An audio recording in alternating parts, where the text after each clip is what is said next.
महत्त्वाची बातमी छत्रपती संभाजीनगरमधली आहे।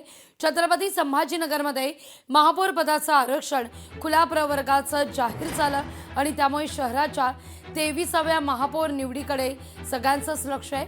स्थानिक कोर कमिटीमध्ये एकमत न झाल्यास पक्षश्रेष्ठी अंतिम निर्णय घेतील।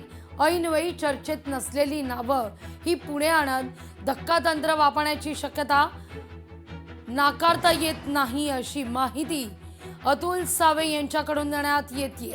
पाहूया आपण।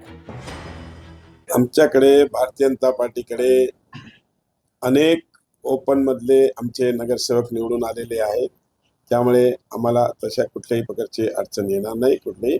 आणि मी या ठिकाणी आश्वासन देतो की चांगला या शहराच्या विकासासाठी जो काम करेल अशालाच आम्ही महापौर पदाची संधी देऊ। आमची कोर कमिटी आणि आमचे पक्षश्रेष्ठी माननीय देवेंद्रजी फडणवीस साहेब असतील, आमचे प्रदेश अध्यक्ष असतील माननीय रवींद्र चव्हाण साहेब आणि आमचे प्रभारी बावनकुळे साहेब असतील, या सगळ्यांशी चर्चा करून आम्ही महापौरचा कॅन्डिडेट ठरवू। छत्रपती संभाजीनगर हे सर्वसाधारण साठी आता आरक्षण जाहीर झालेलं आहे आणि या सर्वसाधारणच्या माध्यमातून सर्वसाधारण महापौर होईल।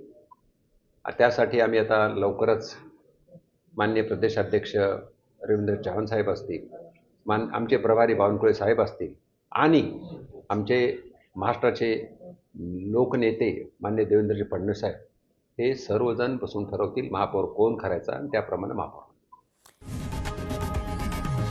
लोकशाही मराठी ऐका, पहा, जागरूक रहा।